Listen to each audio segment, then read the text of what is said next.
We're back for the Ask Paul Tripp podcast, although, Paul, we should probably call today's episode the I Disagree with Paul Tripp podcast.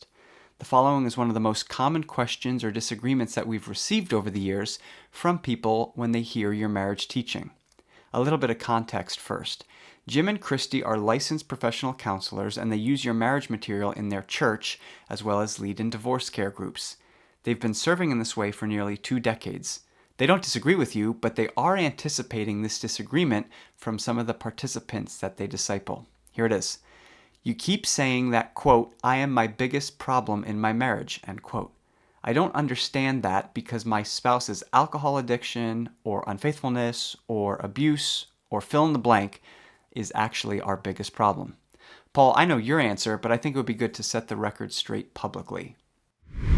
So I have written in a marriage book, and I've said this hundreds of times, and speaking on marriage, that in marriage, you are your biggest problem. And so what I want to do is I want to say what that means and then say what it doesn't mean. What it means is there is something that all of us drag into our marriages that's disruptive to marriage. The Bible names it sin. Paul tells us in 2 Corinthians 5:15 that Jesus came so that those who live would no longer live for themselves. That means the DNA of sin is selfishness. That means sin, in its fundamental form, is antisocial. My wants, my needs, my feelings, you serve my kingdom. And so that is inside of me as I get married. And so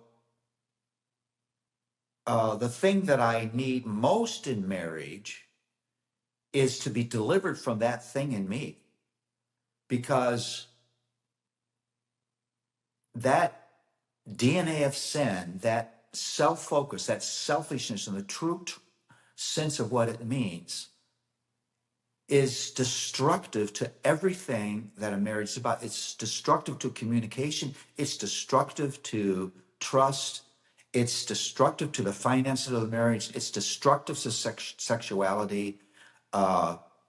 You put 2 selfish people in a room, you probably won't have peace. That's what that means. I have something that I always have to pay attention to, that until I'm on the other side and sin is no longer in me, is going to be an issue for me. Now, here's what this does not mean.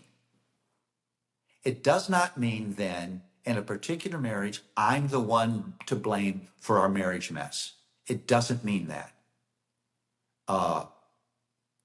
There is such a thing as abuse and violence in marriage. There is such a thing as being married to an angry, controlling person. That's wrong. And so that statement is never meant to deny the reality of living with a sinner and suffering at the hands of another sinner. But I've got to say a third thing. Because of the DNA of sin, the selfishness inside of me, sinners tend to suffer sinfully. And so we often take our suffering and we make it worse. We start making war with that person, or we do vengeful things, or we cut ourselves off from that person. So it's always important to humbly ask, is there something I'm bringing that's making this even worse? Doesn't mean you're to blame. Doesn't mean you've caused it. So saying, I am my biggest marriage problem, just to recognize that I drag sin into my marriage, and sin is marriage destructive. That it does not mean that I should deny being sinned against, because being sinned against is a significant experience. The degree to which that is significant is important. I was a pastor. We rescued women out of violent homes, put them in a safe house, and worked with the husbands, hoping change could take place and they could be reunited. I think you should take these things seriously, but you should also recognize that there's something inside of you